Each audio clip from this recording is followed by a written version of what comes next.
Hai semuanya, ketemu lagi dengan Ovel dari Celah Belajar. Di IBT series kita hari ini, kita akan belajar tentang listening, yaitu pragmatic understanding, yang terdiri dari dua hal, yaitu pertama, understanding speaker stance, dan juga yang kedua, understanding function. Seperti apa videonya? Stick around!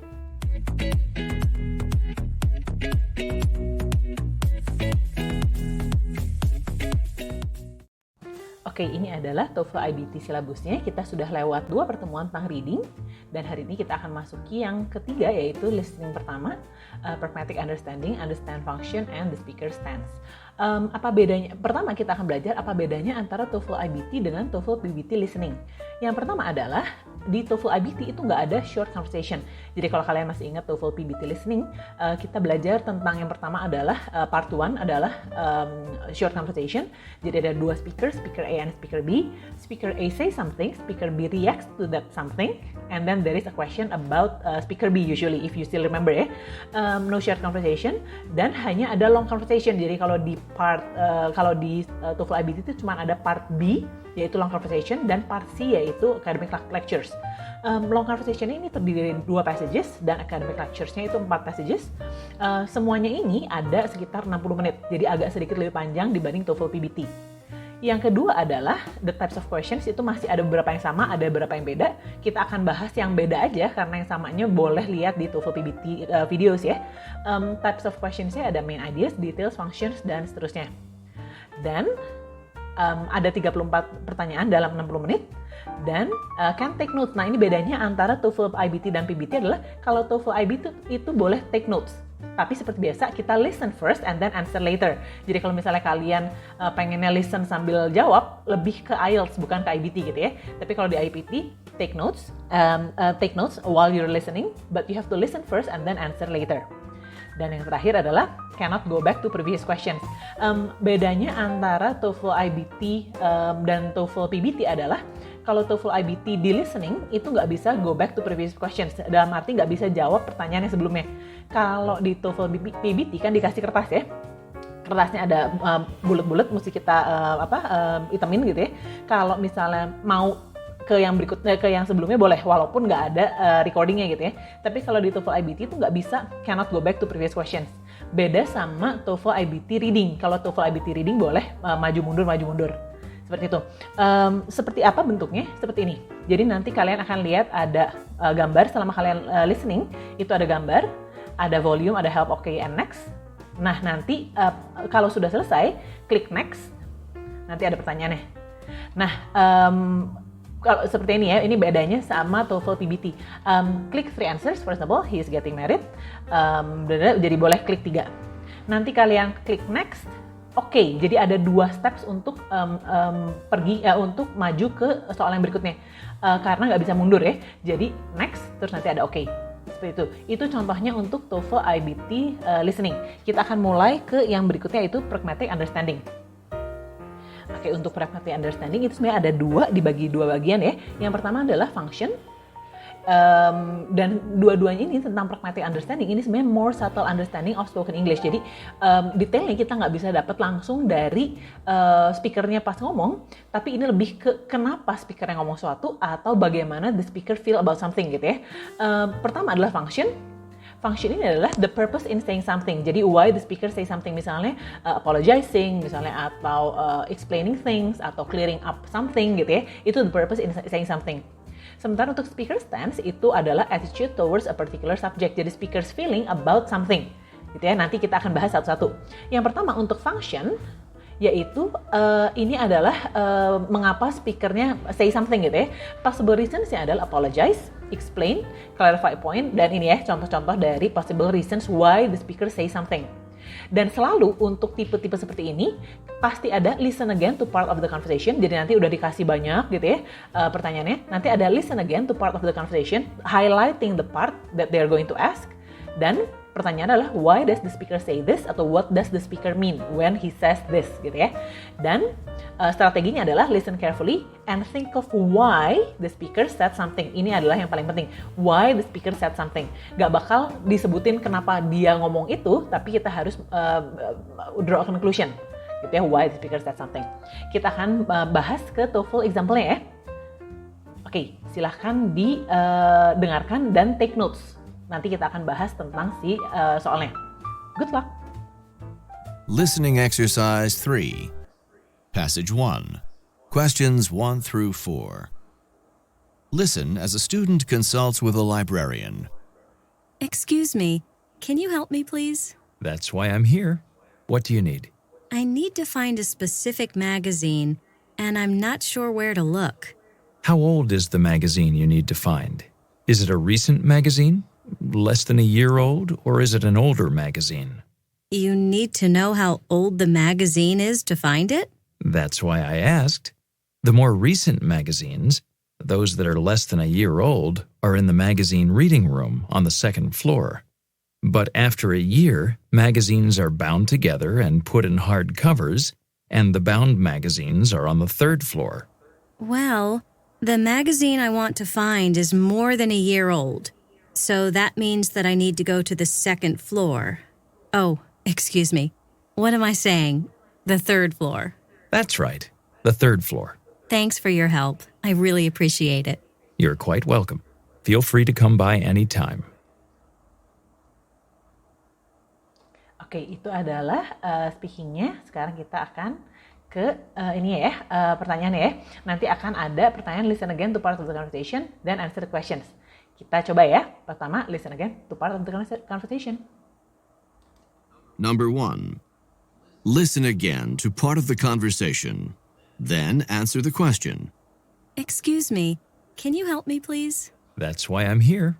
What do you need? Why does the librarian say this? That's why I'm here. Okay, the librarian says, the librarian says, that's why I'm here. That's why I'm here. Tadi yang perempuannya bilang, can you help me please? That's why I'm here means that he is ready to help. Ya, oke. Pertanyaan pertama itu, yang kedua adalah ini. Good luck. Number 2. Listen again to part of the conversation. Then answer the question. You need to know how old the magazine is to find it? That's why I asked. What does the librarian mean when he says this? That's why I asked. Oke, tadi librariannya bilang that's why I ask. Jadi perempuannya menanyakan sesuatu, terus librariannya bilang that's why I ask. Kalau gitu tipenya yang mana? Apakah kalian jawabnya ini?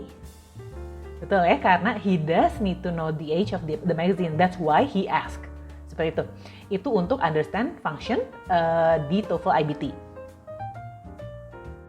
Untuk understanding speaker stance, ini agak sedikit berbeda dari yang tadi yang understanding function, bahwa kalau yang di sini bukan why tapi how gitu ya. Tapi sama-sama dua-duanya kita harus draw a conclusion about speaker's attitude atau why he saying something. Yang pertama adalah possible feelings-nya adalah positive, negative, happy, sad, impressed, unimpressed, enthusiastic, bored, doubtful, or certain. Ini adalah possible feelings si speakers-nya terhadap suatu konteks gitu ya. Pertanyaannya sama seperti yang understanding function, yaitu listen again to part of the conversation or the passage, dan select the sentence that best expresses how the speaker feels. Jadi kalau yang tadi kan why the speaker say something, yang ini how the speaker feels. Strateginya adalah listen to what is said and how it is said. Jadi bukan why, tapi how it is said gitu ya. Dan kita akan menebak possible feelings ya, positive, negative, happy, or sad. Kita akan coba ke TOEFL example questions-nya ya. Kita akan mendengarkan satu passage tentang concentrations course load. Ini sama seperti yang tadi, yaitu longer conversation, bukan short lecture ya. Oke, good luck. Listening exercise 4. Passage 1. Questions 1 and 2. Listen as a student consults with an advisor. I'd like to talk with you about the number of courses you'll be taking next semester. I took 5 courses last semester. I'm taking 5 courses this semester, and I'm planning on taking 5 courses again next semester.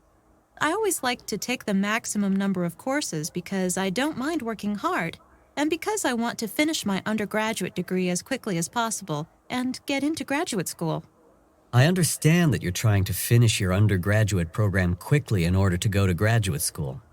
However, the problem is that your grades are passable but not very high, and you'll need higher grades to get into a good graduate school.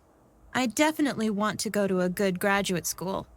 Do you think it's better for me to take a lighter course load next semester in order to try to get higher grades in those courses?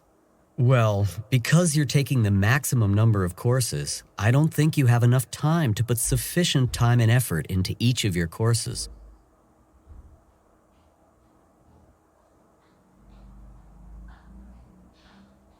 Oke, kita akan lihat ke pertanyaannya ya. Oke, seperti biasa, listen again to part of the conversation. Nanti kita answer the questions. Good luck. Number 1. Listen again to part of the discussion. Then answer the question. I'd like to talk with you about the number of courses you'll be taking next semester. I took 5 courses last semester. I'm taking 5 courses this semester, and I'm planning on taking 5 courses again next semester. I always like to take the maximum number of courses because I don't mind working hard, and because I want to finish my undergraduate degree as quickly as possible and get into graduate school.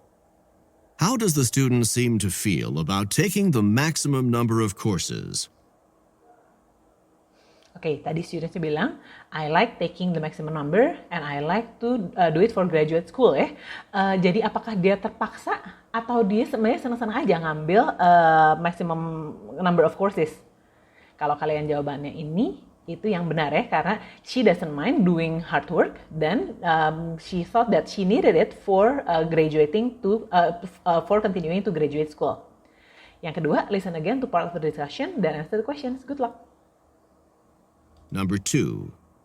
Listen again to part of the discussion. Then answer the question. Do you think it's better for me to take a lighter course load next semester in order to try to get higher grades in those courses? Well, because you're taking the maximum number of courses, I don't think you have enough time to put sufficient time and effort into each of your courses.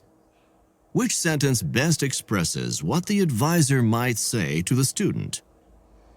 Oke, tadi advisor bilang bahwa dengan mengambil terlalu banyak, dia nggak maximum effort di each of the course gitu ya.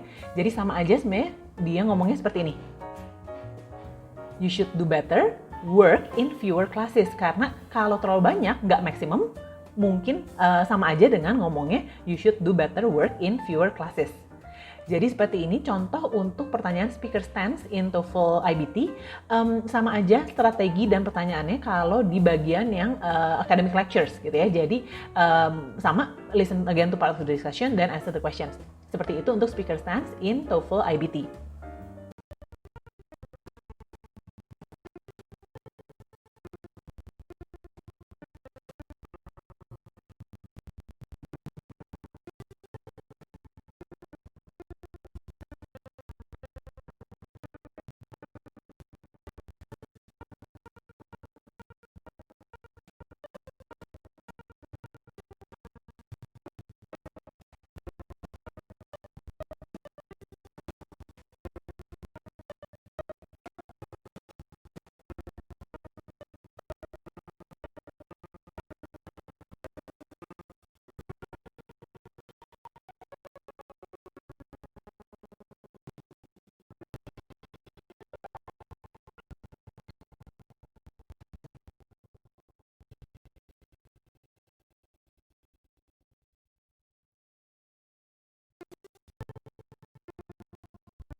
Oke guys, segitu dulu video kita hari ini tentang listening IBT Pragmatic Understanding. Di minggu depan kita akan membahas tentang listening lagi yang terakhir, yaitu tentang connecting information. Don't forget to like, share, and subscribe for more great videos from Sila Belajar. See you!